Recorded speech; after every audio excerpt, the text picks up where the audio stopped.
du dernier choix. Le sujet, si on peut appeler ça un sujet, j'ai envie de dire, c'est pourquoi il y a tant d'apathie dans le christianisme. Pourquoi, de manière générale, au bout d'un moment, les gens, une fois que le feu est là et qu'ils commencent à quelque part s'émousser parce qu'il y a l'habitude, comment se fait-il que les chrétiens, d'une manière générale, et là je ne parle pas forcément des religieux, je parle de ceux qui sont nés nouveaux, ceux qui ont vraiment une rencontre avec le Seigneur, eh bien, comment se fait-il qu'il y ait autant d'apathie, d'espèce de léthargie ambiante qui fait que, très souvent, on ne sait plus trop pourquoi on vient. Et quand je pose la question aux chrétiens, alors il y a souvent des phrases toutes faites. Je viens parce que je veux honorer mon Seigneur. Bon, d'accord ? Mais quelque part, si on vient pour honorer le Seigneur, et c'est la raison, je suppose, pour laquelle vous êtes là, c'est parce qu'on a vraiment envie de l'honorer. On ne vient pas par habitude, on vient parce qu'on a une soif. Et il est légitime aussi d'avoir une attente.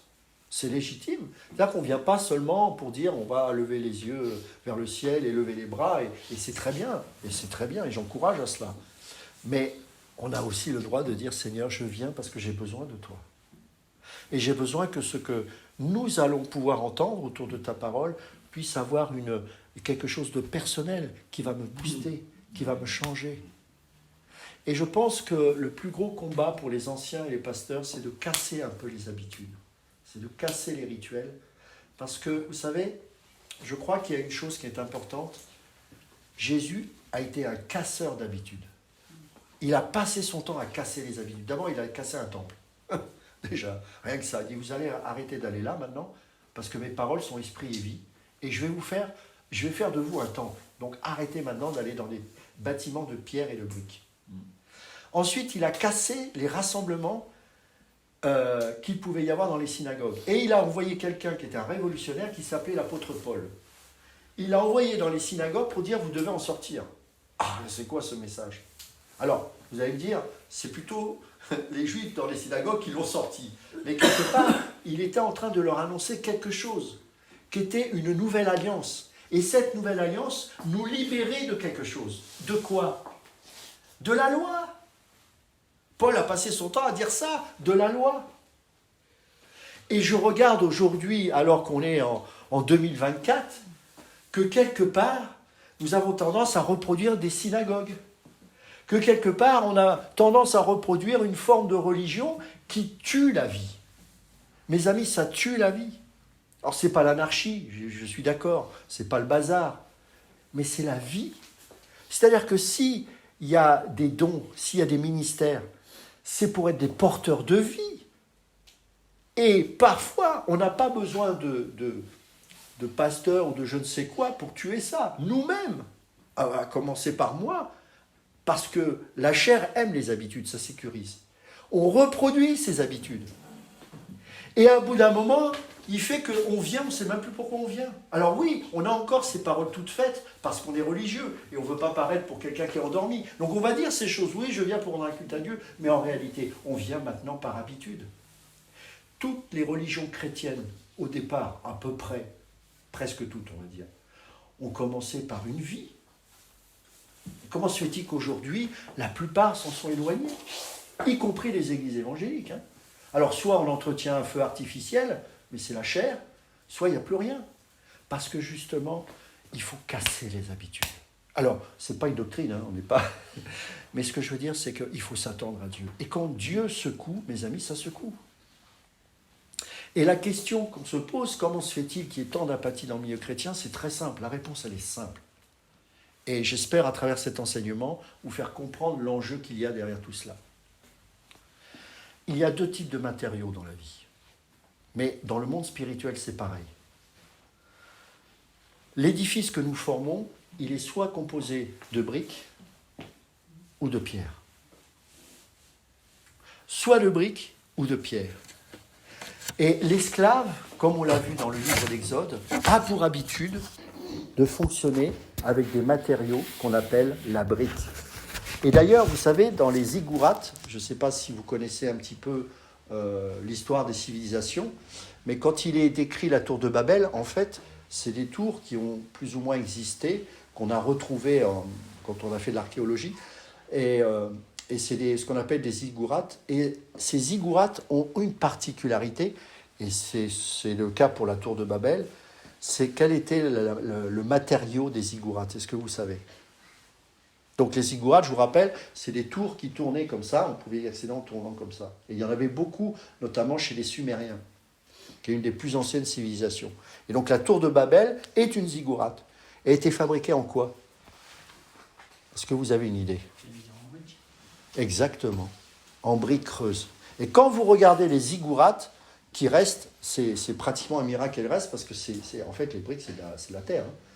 Et vous constatez que ce sont des briques creuses. Elles ne sont pas faites de pierre, comme les pyramides par exemple. Non, non, les ziggourats sont en briques. Alors, on va prendre 2 passages. Exode chapitre 1.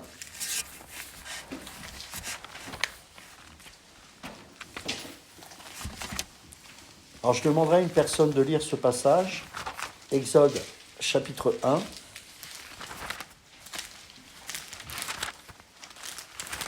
À partir du verset 8 jusqu'au verset 14. Si quelqu'un peut le lire. Exode chapitre 1, à partir du verset 8 jusqu'au verset 14. Nomma cette voûte, ciel, le soir vint. Non, Exode. Hein. Exode. Il n'y a pas de souci. Exode chapitre 1, verset 8 à 14. Il s'éleva sur l'Égypte un nouveau roi qui n'avait point connu Joseph. Il dit à son peuple, voici les enfants qui forment un peuple plus nombreux et plus puissant que nous. Allons, montrons-nous habiles à son égard, empêchons-nous qu'il ne s'accroisse, et que, s'il survient une guerre, il ne se joigne à nos ennemis pour nous combattre et sortir ensuite du pays. Et l'on établit sur lui des chefs de corvée afin de l'accabler de travaux pénibles. C'est ainsi qu'il bâtit les villes de Pithom et de Ramsès pour servir les magasins à Pharaon. Mais plus on l'accablait, plus il multipliait et s'accroissait, et l'on prit en aversion les enfants d'Israël. Alors les Égyptiens réduisirent les enfants d'Israël à une dure servitude. Ils leur rendirent la vie amère par de rudes travaux en argile et en briques, et par tous les ouvrages des champs, et c'était avec cruauté qu'ils leur imposaient toutes ces charges. Merci. Donc on voit qu'il y a un lien entre l'esclavage et la construction de bâtiments en briques. Et vous remarquerez, c'est très intéressant dans le cas de l'Égypte, c'est que tous les bâtiments qui étaient dédiés à Dieu étaient en pierre, comme les pyramides, mais tout ce qui était là pour l'approvisionnement de l'homme et du roi, c'était en briques. Et on verra plus tard que dans la parole, tout ce qui est brique ou argile, parce qu'en fait c'est le même composant, fait référence à quelque chose de particulier. Maintenant, quelqu'un va lire un autre passage, toujours dans le livre d'Exode, au chapitre 5, à partir du verset 6 jusqu'au verset 15.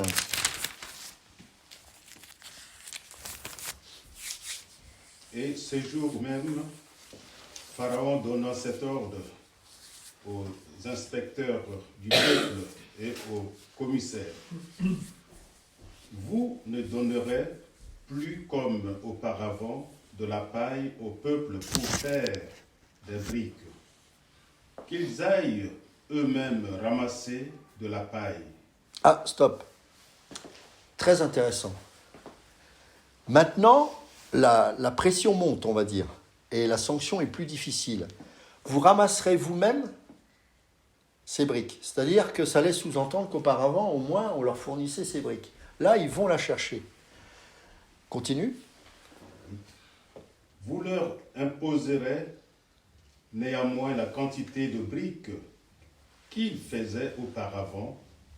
Vous n'en retrancherez rien, car ce sont des paresseux. Voilà pourquoi ils crient en disant, allons offrir des sacrifices à notre Dieu. Que l'on charge de travail ces gens, qu'ils s'en occupent, et il ne prendra plus garde à des paroles de mensonge. Donc là, on a un élément important aussi qui nous est indiqué là, dans ce passage, c'est que, premièrement, ils vont chercher les briques, mais les mêmes quantités qu'avant. Donc c'est encore une pression supplémentaire. Et du coup, la conséquence, elle va être terrible, si tu peux lire la suite. Les inspecteurs du peuple et les commissaires vinrent dire au peuple, ainsi parle Pharaon, je ne vous donne plus de paille. Allez vous-même vous en procurer de la paille, où vous en trouverez, car l'on ne retranche rien de votre travail. Le peuple se répandit dans tout le pays d'Égypte pour ramasser du chaume au lieu de paille. Les inspecteurs les pressaient en disant, achevez votre tâche jour après jour, comme quand il y avait de la paille. On bâtit même les commissaires des enfants d'Israël établis sur eux par les inspecteurs de Pharaon. Pourquoi, disait-on, n'avez-vous pas achevé hier et aujourd'hui, comme auparavant, la quantité de briques qui vous avait été fixée? Merci, on va s'arrêter là. En fait, c'est très intéressant parce qu'on voit que, évidemment, au bout d'un moment, ils vont s'épuiser. Et surtout, quand on fait une brique, il n'y a pas que la terre. Il faut rajouter ce qu'on appelle un liant, c'est-à-dire quelque chose qui va consolider la brique. Et c'est quoi, en l'occurrence, ici, c'est la paille. Et il n'y avait plus de paille. C'est-à-dire que dans un premier temps, ils vont aller chercher les briques. Dans un deuxième temps, ils vont les faire. Dans un troisième temps, ils vont aller eux-mêmes prendre la paille pour faire le liant. C'est-à-dire qu'à chaque fois, quand on est sous Pharaon, qui, je vous rappelle, est un type de Satan, eh bien, il va vous demander toujours plus, toujours plus, toujours plus. La terre, en fait, c'est tout simplement l'homme. L'homme, dans la Bible, à chaque fois, quand on parle de l'argile, il est fait référence à l'homme. Rappelez-vous dans Job chapitre 9, « Souviens-toi que tu m'as façonné comme de l'argile. » Et on va prendre aussi plusieurs passages, il y a plein de passages, je ne vais pas tous les citer, ce serait trop long, où à chaque fois qu'on parle de l'homme, il est fait référence à l'argile ou à la terre. On va prendre principalement le livre d'Ésaïe au chapitre 29 et au verset 16 par exemple. Ésaïe combien ? Chapitre 29, verset 16, où il est écrit ceci, « Quelle perversité est la vôtre ? Le potier doit-il être considéré comme de l'argile pour que l'ouvrage dise de l'ouvrier, il ne m'a point fait, pour que le vase dise du potier, il n'a point d'intelligence. » D'ailleurs, Paul, dans l'Épître aux Romains au chapitre 9, il va utiliser ces termes-là, d'argile, de potier et de vase. Et Ésaïe, chapitre 45, verset 9,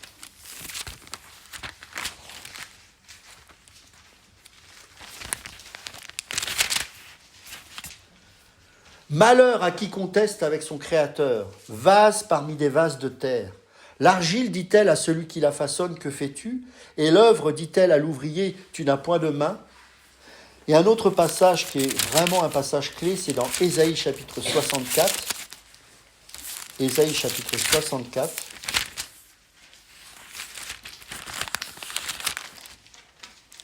Verset 8. Ne t'irrite pas à l'extrême, ô Éternel, et ne te souviens pas toujours du crime. Regarde, nous sommes tous ton peuple. Tes villes saintes sont un désert, Sion est un désert, Jérusalem une solitude. Et j'ai oublié le verset principal qui est le verset 7, c'est le verset précédent, excusez-moi. Donc Ésaïe 64, verset 7. Cependant, ô Éternel, tu es notre Père, nous sommes l'argile, et c'est toi qui nous as formés. Nous sommes l'argile et c'est toi qui nous as formés. Une chose importante, mes amis, que nous devons comprendre, et c'est valable également pour la religion. Tout ce qui est issu de l'homme nous rend esclaves de l'homme. Je répète, tout ce qui est issu de l'homme nous rend esclaves de l'homme. C'est la raison pour laquelle, symboliquement, ces briques représentent le joug humain. C'est-à-dire que lorsqu'on est sous Pharaon, eh bien, on doit fabriquer toujours plus. Et vous remarquerez qu'aux yeux de Pharaon, ce n'est jamais suffisant. Non seulement vous produisez les mêmes quantités, mais en plus, vous devez rajouter des œuvres, et des œuvres, et des œuvres, et des œuvres. Et ce n'est jamais suffisant. Parce que ce qui est issu de l'homme nous rend esclaves de l'homme. Parce que les choses de la chair sont opposées aux choses de l'esprit. Et bien souvent, on attribue à Satan des choses qui ne sont issues que du cœur de l'homme. La tour de Babel, même si elle est inspirée par l'ennemi, n'est pas venue comme ça de la pensée démoniaque. Ce sont des hommes qui se sont rassemblés pour construire cette tour de Babel, pour défier Dieu. C'est-à-dire qu'ils ont construit une tour issue de l'homme, du produit de l'homme, pour essayer d'atteindre Dieu. Et là, vous avez toute l'histoire de la civilisation. C'est exactement ce qui se passe depuis la nuit des temps sur cette terre. Des hommes comme Napoléon, Alexandre le Grand, ont construit des empires. Mais ce ne sont que des briques. Et malheureusement, dans la religion, nous avons les mêmes phénomènes. Les premiers pères de l'Église se sont battus pour conserver, préserver l'unité, mais pas autour d'une religion, autour de la doctrine. C'est pour ça qu'il y avait autant de conciles. Mais regardez qu'à un moment donné, la politique est rentrée dedans. On le sait avec l'histoire de Constantin notamment. Et par la suite, eh bien, la foi chrétienne a dévié. Ça a pris le temps que ça devait prendre. Bien sûr, à l'intérieur même de cette église, il y avait des réformateurs, des pré-réformateurs qu'on appelle, etc., etc. Mais déjà, le levain était dans la pâte. Et qu'est-ce qui se passe quand l'homme a son propre concept ou sa propre perception de Dieu? Eh bien, il commence à faire ce que Pharaon a fait aux hommes. Il va falloir faire des œuvres. Il va falloir faire des œuvres. Toutes les religions chrétiennes sont devenues hérétiques à partir du moment où ils ont basé la foi sur les œuvres. C'est-à-dire qu'ils n'ont pas basé la foi en disant, si tu as la foi, comme disait Jacques très justement, montre-moi tes œuvres. Ils ont substitué la foi aux œuvres. C'est-à-dire que les œuvres ont remplacé la foi. Et pourquoi c'est grave? Parce qu'ils ont voulu rendre visible l'invisible. Ils ont voulu rendre ce qui est doctrinal pratique. Mais pas pratique dans le sens comme on peut l'entendre et qui est juste. C'est-à-dire je crois, je pratique. C'est logique. Là-dessus, on est tous d'accord et je suis le premier à le dire. Non, mais là, c'est pas ça. C'est que le salut ne vient plus du ciel. Le salut vient du produit de ton effort. Ah, mais ça change tout, mes amis. Parce que si tu te bases là-dessus, qui intervient à ce moment-là? Ou qu'est-ce qui intervient? La loi. La loi, parce qu'elle, elle va te montrer que tu n'y arriveras pas, mon gars. La loi va te dire, fais plus. Fais plus. La loi est bonne, hein. Je ne la compare pas à Pharaon, attention, la loi est bonne. Mais la loi est là pour te dire, arrête, tu n'y arriveras pas. Il y en a un qui a tout pris. Et malheureusement, la religion chrétienne est partie dans une mauvaise direction. Dieu a suscité des réformateurs, mais vous remarquerez que ces réformateurs, eux-mêmes, à un moment donné, sont tombés dans ce piège. Il faut montrer de manière visible que ce que nous faisons est juste. Pourquoi pas? Sauf qu'au bout d'un moment, l'ennemi rentre.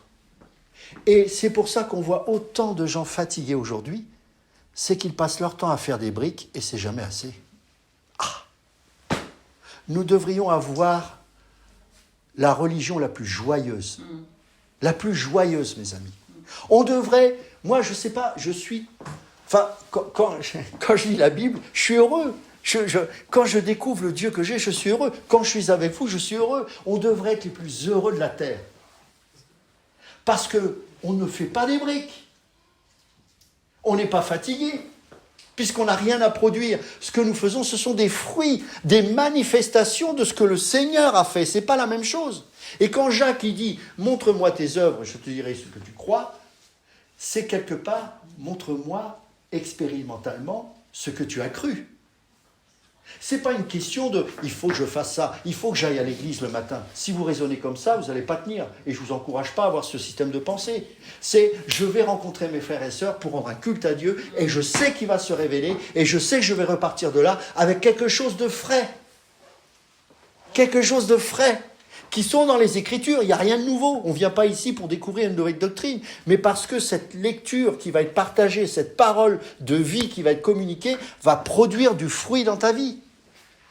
Elle va pas être là pour te dire « Bon, alors, t'en es où là ? T'as fait quoi ? T'as fait quoi ?» Et combien de fois, je suppose que vous avez expérimenté ça, moi ça m'est arrivé parfois. Et parfois, ce n'est pas toujours la faute du pasteur, parfois c'est nous-mêmes qui avons une perception légaliste de ce que nous entendons. « Oh, il faut que je fasse ça. » Non, il faut que Christ en toi fasse ces choses. Ça change tout. Ça veut dire quoi ? Quelle est la différence ? Elle est énorme. C'est que l'effort que tu vas produire ne dépendra plus de ta capacité, mais de ta foi. De ta foi en celui qui est capable d'agir au travers de toi. Et ça demande quoi ? Ça demande la croix. Ça demande de mourir à soi. Ça demande non pas ma volonté, Seigneur, mais ta volonté. Ça change toute notre perception. Regardez l'évangile d'aujourd'hui. L'évangile d'aujourd'hui, il est basé sur l'effort, sur le coaching, sur toutes ces choses. Et ce qui fait qu'aujourd'hui, dans certains mouvements, on ne prêche plus la souveraineté de Dieu. Alors qu'elle est déterminante pour que nous puissions prendre notre croix et saisir que ce qui prime avant tout, c'est la volonté de Dieu. Et c'est pour ça que la plus belle prière qu'on ait pu lire, c'est la sacerdotale dans Matthieu chapitre 6, versets 9 à 13, où il est dit que ta volonté soit faite. Et si vous rentrez dans un système d'œuvre, vous allez vous fatiguer et ce ne sera jamais assez. Jamais assez. Nous étions tous des esclaves, mes amis. Tous. Esclaves du monde, esclaves de nous-mêmes, mais surtout esclaves du péché. Regardez ce que dira le Seigneur dans Jean chapitre 8. Jean chapitre 8. On a fait un cours vendredi, tu étais là Laetitia au Zoom ? Non ? Je t'invite à l'écouter, tu verras. En fait, on a enseigné sur la Trinité et je ne sais pas, le Seigneur m'a donné des choses tellement pratiques pour expliquer la Trinité et on était reparti encore une fois. Ces derniers temps, il y a un esprit de joie, je ne sais pas. Et on a fait 3 cours sur la Trinité et à chaque fois, on est reparti de là. C'est pas simple d'expliquer théologiquement la Trinité, ça peut être lourd. Eh bien, ça a été vraiment plein de joie parce qu'on a réalisé la communion qu'il y avait entre le Père, le Fils et le Saint-Esprit et qu'au travers de notre nouvelle naissance, nous sommes devenus participants à cette joie céleste. Et ça nous a mis dans une joie et une ferveur incroyable. Et je crois qu'à chaque fois qu'on écoute et qu'on entend les Écritures, on doit repartir de là, mais boosté. Je me rappelle, c'était à Évry, j'avais prêché sur ce que tu avais lu sans faire exprès dans Genèse chapitre 1, mais quand l'Esprit de Dieu se meut au-dessus des eaux. Et je disais, mais vous savez que quand l'Esprit de Dieu se meut au travers de sa parole, évidemment pas au travers de rien, il se passe quelque chose. Et en fait, on avait eu une telle ferveur qu'il y avait une sœur qui était sortie de la salle, elle n'en pouvait plus. Elle est revenue me voir, elle me dit, mais Ludo, ça m'a tellement boosté, j'en pouvais plus, j'ai dû faire un tour du parking. Parce que la parole, c'est quelque chose. Comment expliquez-vous que Spurgeon, il a pu prêcher pendant des fois 1h30 dans une salle bondée, même la reine d'Angleterre assiste à ses prédications. Le gars, il a fait que ça, il a prêché, mais les gens repartaient transformés. Il y a eu un réveil à Londres. Pourquoi ? Parce que c'était des paroles de vie. Quand vous lisez Spurgeon sur la doctrine de la grâce, mais c'est extraordinaire, ça n'a pas vieilli, c'est vivant. Moi, quand je lis ce livre, ça me booste, parce que je ne vois pas une religion, je vois ce que Christ a fait. C'est ça qui manque au pupitre. Christ, prêchez Jésus. On a plein de bouquins de relations d'aide. Si on prêchait Christ, on mettrait tout ça à la poubelle. J'ai rien contre ça, mais ça, c'est des pansements. C'est parce qu'il n'y a pas assez de bons prédicateurs. Et s'il y avait des bons prédicateurs, on n'aurait pas tous ces bouquins, mes amis. Il n'y a pas besoin de relations d'aide, il n'y a pas besoin de cure d'âme, il y a besoin de Christ. Mais pour ça, il faut que Christ soit prêché dans toute sa profondeur. Qui il est ? Qu'est-ce qu'il a fait ? Et c'est pas parce que je sais une fois que j'ai plus besoin de l'entendre. Parce qu'à chaque fois que je remets cette doctrine, il y a toujours l'esprit qui est là et qui s'adresse à une personne à un moment donné. Parce que ces lettres du Seigneur sont esprit et vie. Nous étions tous esclaves. Jean chapitre 8, versets 34 à 36. En vérité, je vous le dis, leur répliqua Jésus, quiconque se livre au péché est esclave du péché. Or, l'esclave ne demeure pas toujours dans la maison. Le Fils y demeure toujours. Ah, ça c'est intéressant. Ça c'est intéressant. On peut faire des maisons en briques ou en parpaing. Maintenant, les maisons modernes, c'est du parpaing. Les pierres, ça coûte trop cher. Je ne sais même pas si les riches font encore des maisons en pierre. Et pourtant, le moindre paysan, il y a un siècle, toutes ces maisons étaient en pierre. Mais bon, ça, c'est un autre débat. Les fils sont dans la demeure du Seigneur. Ils ont une demeure. Alors maintenant, je nous pose la question. De quel matériau est composée la maison du Seigneur ? Alors, je ne vais pas y répondre tout de suite. Parce qu'avant de comprendre quelle est cette demeure, nous devons comprendre de quoi nous avons été sauvés pour y rentrer. Et je voudrais juste prendre un exemple. On va prendre 3 personnes. Jonathan, si tu peux venir. On va prendre Jérôme et on va prendre David. Non, pas besoin. Alors, On va se mettre comme les Dalton. Chuck, alors, Jonathan, tu te mets là. Jérôme, tu te mets là. Voilà. Bon, on va prendre, c'est mon fils, il acceptera. David connaît pas Dieu, c'est un pécheur. Ok ? Donc, il est là. Et regardez ce que nous dit les Écritures dans 2 Pierre, chapitre 2, verset 1. 2 Pierre, chapitre 2, verset 1.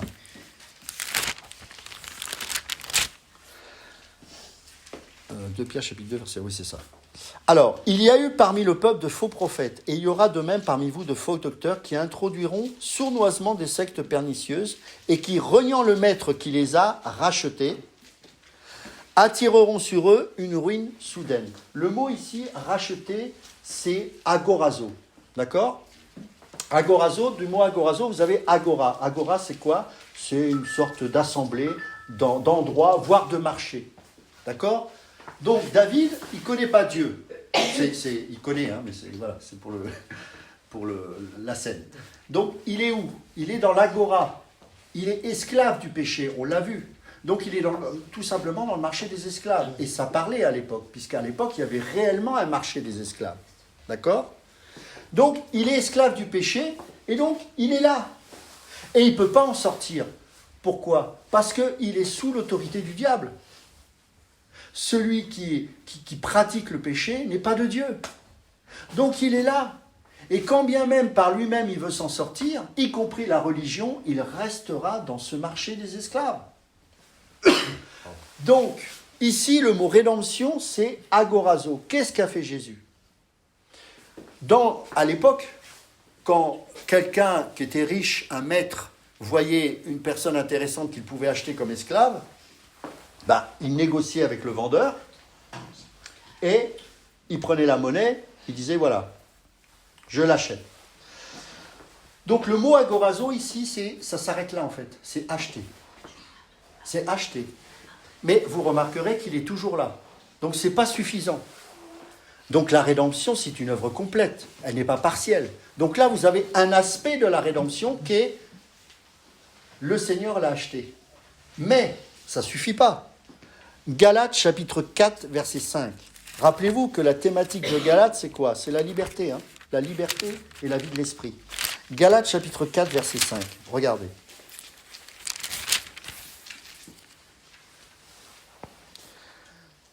Mais lorsque les temps ont été accomplis, Dieu a envoyé son Fils né d'une femme, né sous la loi, afin qu'il rachète ceux qui étaient sous la loi. Ah !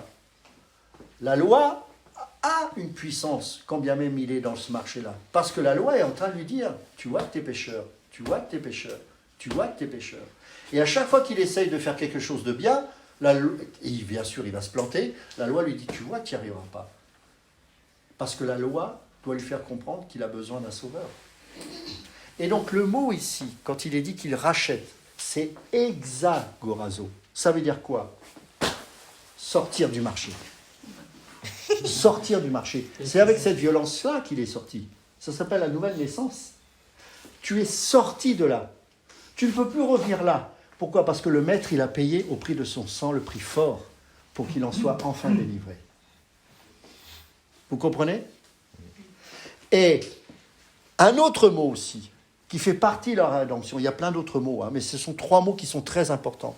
Vous trouvez dans Colossiens chapitre 1, verset 14. Vous allez intervenir. Vous rassurez. J'ai le verset en tête pour. Colossiens chapitre 1, verset 14. Alors, il nous a délivrés de la puissance des ténèbres, ça c'est le mot, le verset, et nous a transportés dans le royaume de son Fils bien-aimé. Transportés, terminé. En qui nous avons la rédemption, le pardon des péchés. C'est ni agorazo, ni hexagorazo qui est utilisé. Vous savez ce que c'est ? Lutro. Et c'est le même mot, en tout cas un dérivé, qui est utilisé dans Éphésiens chapitre 1, verset 7. Et vous savez ce que ça veut dire ? Délivrance. C'est-à-dire que dans le salut, il y a la délivrance. C'est terminé. Donc, il a été... Excuse-moi, c'est un rôle. Tu joues l'ennemi. L'ennemi, il est là et il essaye de sortir et toi, tu as autorité sur lui. Jésus passe. Tu passes. Et après, j'ai le verset qu'il faut. Quelle est la monnaie du rachat en ce qui te concerne, puisque tu es Jésus ? Moi, j'en ai déjà le verset Jean 1, 17. Vous êtes tous sur la loi, vous êtes sous la grâce et la vérité. Ouais, mais la monnaie. Mais c'est le sang. Voilà. Le sang À qui tu présentes le sang ? Au pécheur. Oui, non, mais le sang, ok, mais... et c'est là où il y a des gens qui se trompent. Est-ce que le sang, tu le présentes à Satan ? Non, au Père. Non, exactement.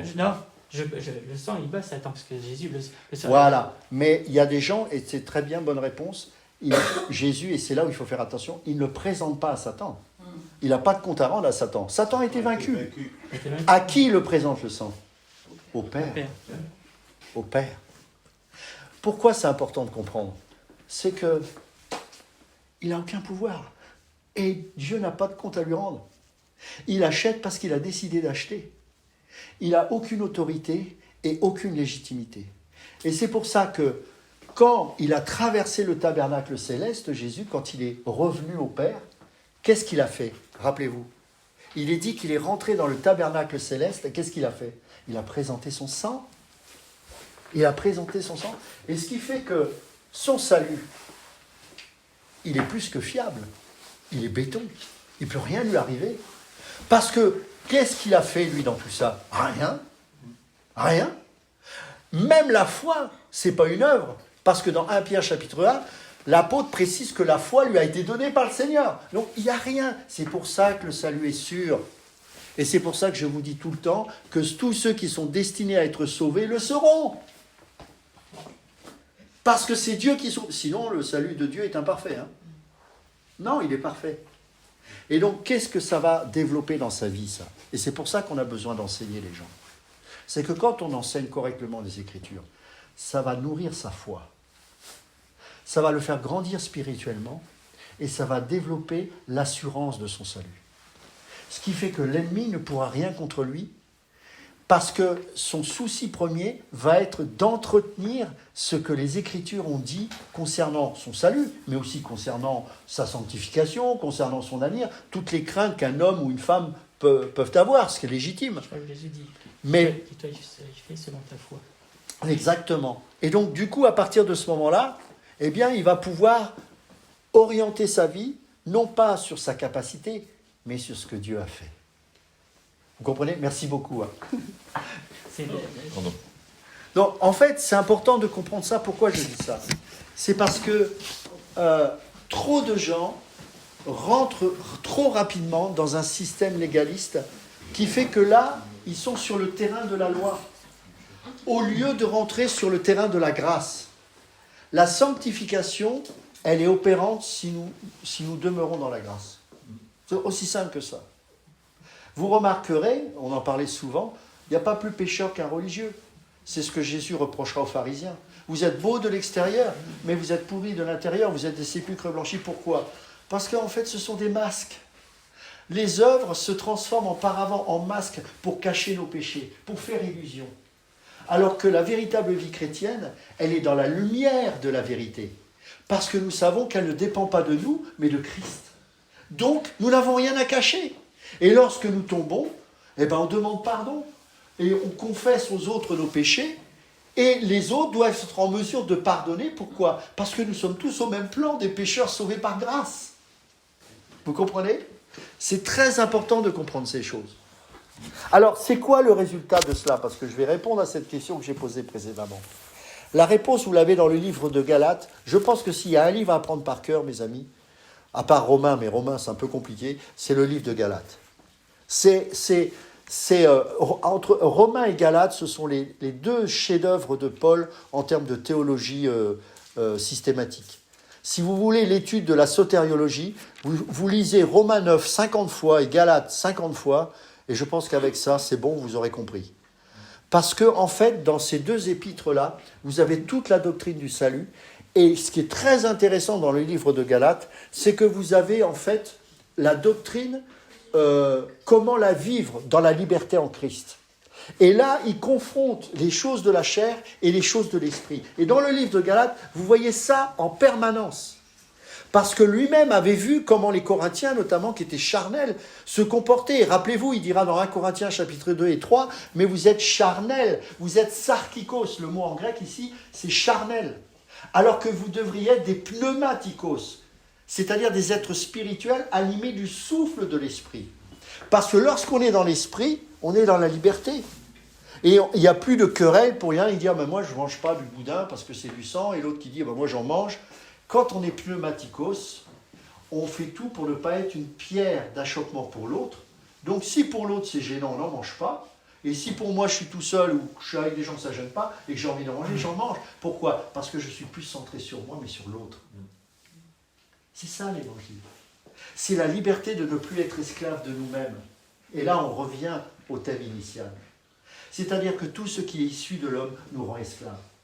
Or, c'est pour la liberté que Christ nous a affranchis, et c'est pour ça que le message de la croix, pour ceux qui n'ont jamais lu le livre de John Stott, c'est un chef-d'œuvre qui nous parle de la croix dans tous ses aspects, et si on comprend ça, le message de la croix nous libère de nous-mêmes, et fait de nous des êtres libres, et c'est ce que Paul voulait expliquer dans le livre de Galates. Et regardez ce qu'il va dire dans Galates chapitre 3, à partir du verset 28 et 29. Il n'y a plus ni juif, ni grec, il n'y a plus ni esclave, ni libre, il n'y a plus ni homme, ni femme, car tous vous êtes un en Jésus-Christ. Et si vous êtes à Christ, vous êtes donc la descendance d'Abraham, héritier selon la promesse. Pas de Moïse, d'Abraham. Et regardez un peu plus loin, Galates chapitre 4, versets 1 à 7, un passage magnifique. Or, aussi longtemps que l'héritier est enfant, je dis qu'il ne diffère en rien d'un esclave, quoiqu'il soit le maître de tout. Mais il est sous des tuteurs et des administrateurs jusqu'au temps marqué par le Père. Nous aussi, de la même manière, lorsque nous étions enfants, nous étions sous l'esclavage des principes élémentaires du monde. Mais, lorsque les temps ont été accomplis, Dieu a envoyé son Fils né d'une femme, né sous la loi, afin qu'il rachète ceux qui étaient sous la loi, afin que nous recevions l'adoption, c'est-à-dire fils. Fils. Et parce que vous êtes fils, Dieu a envoyé dans nos cœurs l'esprit de son Fils, lequel crie « Abba, Père ». Ainsi tu n'es plus esclave, mais fils. Et si tu es fils, tu es aussi héritier par la grâce de Dieu. Et regardez un peu plus loin dans ce même chapitre, à partir du verset 22, « Car il est écrit qu'Abraham eut 2 fils, un de la femme esclave et un de la femme libre. Mais celui de l'esclave naquit selon la chair, et celui de la femme libre naquit en vertu de la promesse. Ces faits ont une valeur allégorique, car ces femmes sont 2 alliances. L'une du mont Sinaï, enfantant pour la servitude, c'est Agar, car Agar c'est le mont Sinaï en Arabie, et elle correspond à la Jérusalem actuelle. D'accord ? actuelle. Je répète pour ceux qui ne comprennent pas, à la Jérusalem actuelle. Ce n'est pas celle-là qui nous concerne, mes amis. Qui est dans la servitude, la Jérusalem actuelle, avec ses enfants. C'est pas moi qui le dis, m'en voulez pas, c'est l'épître aux Galates. Et c'est un juif, il n'y a pas plus juif que Paul qui parle. Mais, la Jérusalem d'en haut, écoutez bien ça, la Jérusalem d'en haut, elle est quoi? Céleste. Non, c'est pas ce qui est écrit. Évidemment qu'elle est céleste, mais elle est libre. Elle est libre. Elle est libre. Ah, j'aime les Écritures. C'est notre mère. C'est écrit, Car il est écrit, réjouis-toi, stérile, toi qui n'enfantes point. Éclate et pousse des cris, toi qui n'as pas éprouvé les douleurs de l'enfantement, car les enfants de la délaissée seront plus nombreux que les enfants de celle qui était mariée. N'est-ce pas merveilleux, ça? Donc maintenant, revenons sur cette fameuse maison. De quoi est composée cette maison pour nous qui sommes enfants de Dieu? C'est quoi le matériau de cette maison? On a vu que ça ne peut pas être de briques, puisque c'est issu de l'homme. Exactement. On est assis sur la pierre angulaire, qui est Christ, sur le rocher. Rappelez-vous, dans Exode chapitre 20, au verset 25, il était dit que l'autel qui était fait par un rocher ne devait pas être taillé. Vous savez pourquoi? Parce que prophétiquement, cela nous parle de Christ qui est le rocher, qui n'a pas besoin d'être taillé. Pour fabriquer une brique, il faut la tailler. Il faut la modeler, il faut la mettre dans un four. Mais la pierre qui est Christ n'a pas besoin d'être taillée. Et vous savez que le temple de Jérusalem a été construit sans un seul bruit de marteau. Ça, c'est extraordinaire. Ça, c'est un ouvrage, c'est dans le livre d'Exode. Le marteau, il ne devait pas y avoir de marteau. On ne devait pas entendre des tailleurs de pierre. Les pierres étaient extraites et rassemblées comme ça, ainsi. Et ça nous parle justement de l'œuvre accomplie. C'est-à-dire que Christ lui-même n'a pas besoin d'être taillé, parce qu'il est la pierre angulaire, il est notre foi. Mais nous-mêmes qui sommes des pierres vivantes, nous sommes rattachés au Seigneur, sans être taillés, mais joints par le Saint-Esprit. Il n'y a pas de briques, mes amis. Ça veut dire que la demeure dans laquelle nous sommes, elle est faite d'un édifice céleste, comme la Jérusalem d'en haut, puisque c'est nous en fait, la Jérusalem d'en haut, c'est ce qui est écrit là. Et elle est composée de pierres vivantes que nous sommes. Regardez encore une fois, on ne va pas tout prendre. On va prendre quand même Job chapitre 38.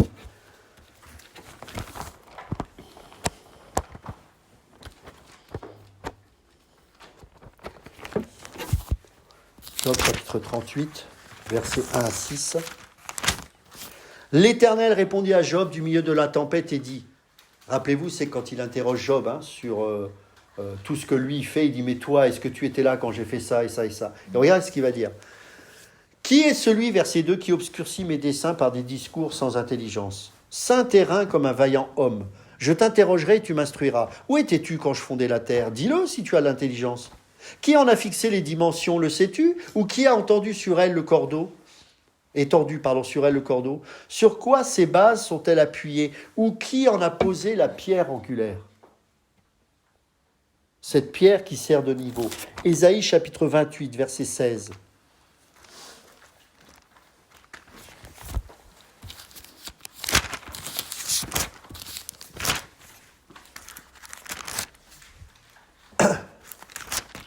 C'est pourquoi ainsi parle le Seigneur l'Éternel. Voici j'ai mis pour fondement en Sion une pierre éprouvée, une pierre angulaire de prix, solidement posée. Celui qui la prendra pour appui n'aura point hâte de fuir.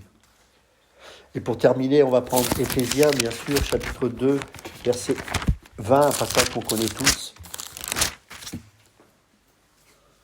Vous avez été édifiés sur le fondement des apôtres et des prophètes, Jésus-Christ lui-même étant la pierre angulaire. Et 1 Pierre, chapitre 2, verset 6, nous confirme ces choses en nous disant ceci. 1 Pierre, chapitre 2, verset 6.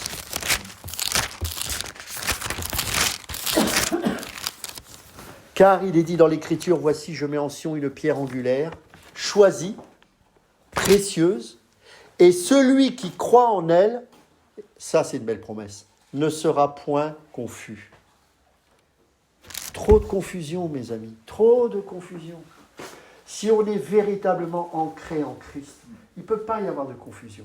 Et c'est pour ça que, franchement, que les enseignants enseignent ça, mes amis. Ne perdons pas de temps avec des méthodes, avec comment être un bon chrétien. Ça ne sert à rien. Ça ne sert à rien. En Jésus, vous avez tout. Comment expliquez-vous qu'il y en a qui vont passer des années à essayer d'évangéliser un musulman et que d'un seul coup, Jésus lui apparaît et il devient complètement converti?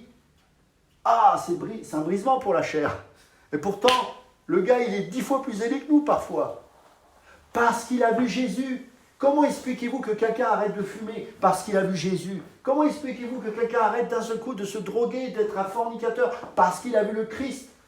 Et donc, s'il ne peut pas le voir physiquement, il envoie des messagers, il envoie des évangélistes, il envoie des prédicateurs qui ne sont pas là pour dire « il faut faire ci, il faut faire ça », mais qui sont là pour prêcher Christ, pour prêcher le message de la croix avec puissance et le message de la résurrection.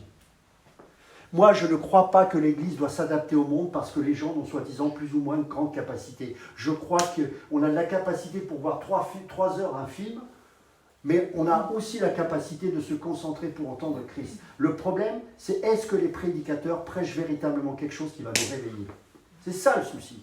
Ce n'est pas le nombre d'heures, c'est est-ce que j'entends quelque chose qui ravit ma foi parce que moi, j'ai rencontré le Seigneur et ce que je veux entendre, c'est quelque chose qui dise oui, amen, j'atteste que ce que tu dis est vrai parce que l'Esprit qui est en moi atteste que ce qui est prêché est la vérité. Tout le reste, c'est du baratin. Et je prie pour que ce pays de France fasse lever des vrais prédicateurs, des Spurgeon, des Wesley, des Whitefield, des gens qui n'ont pas peur de prêcher la croix, de dire « vous avez été coupable de péché, vous méritez la mort et l'enfer », pas de dire « venez à Jésus et vous serez sauvés ». Ça ne veut rien dire ça. Venez à Trump et puis vous serez un bon Américain, c'est la même chose, c'est du même niveau. Non, venez au Seigneur Jésus parce que vous êtes pécheur et vous avez besoin d'un sauveur. Et c'est lui le sauveur.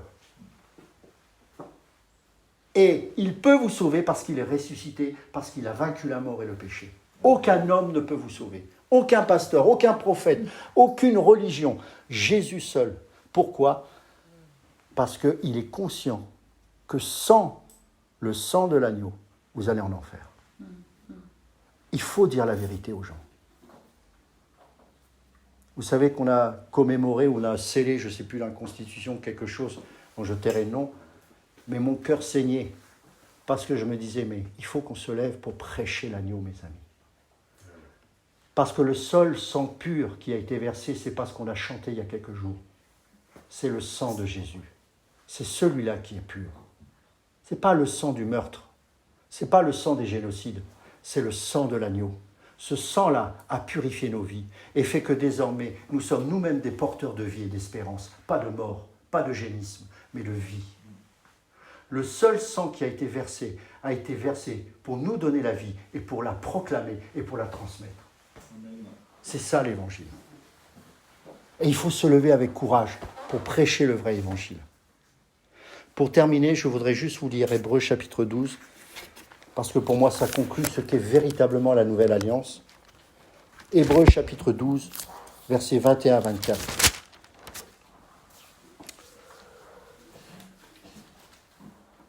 On va prendre à partir du verset 18 pour comprendre le contexte. Vous ne vous êtes pas approchés d'une montagne qu'on pouvait toucher et qui était embrasée par le feu, ni de la nuée, ni des ténèbres, ni de la tempête, ni de retentissement de la trompette, ni du bruit des paroles telles que ceux qui l'entendirent demandèrent qu'il ne leur en soit pas adressé une de plus. Car ils ne supportaient pas cette déclaration même, si une bête touche la montagne, elle sera lapidée. Et ce spectacle était si terrible que Moïse dit « Je suis épouvanté et tout tremblant ». Et regardez le mec qui est libérateur. Mais vous êtes approchés de la montagne de Sion, de la cité du Dieu vivant, la Jérusalem céleste, des myriades qui forment le cœur des anges, de l'assemblée des premiers-nés inscrits dans les cieux, du juge qui est le Dieu de tous, des esprits des justes parvenus à la perfection, de Jésus, qui est le médiateur de la nouvelle alliance, et du sang de l'aspersion qui parle mieux de celui d'Abel. Il y a quelques jours, c'était le sang qui a été versé sur Abel. Mais le sang de l'agneau a crié plus fort, mes amis. La nouvelle alliance, c'est une alliance de grâce. C'est une alliance de joie. C'est une alliance de bénédiction. C'est une alliance de félicité, d'éternité, de délivrance. Dans le salut en Jésus-Christ, il y a tout. Alors de quoi avons-nous peur? Qu'est-ce qu'on a à perdre, mes amis? Que de vivre pleinement Christ, que de sortir de nos zones de confort et de se dire « Mince, j'ai un Dieu tellement grand, qu'est-ce que j'ai à perdre?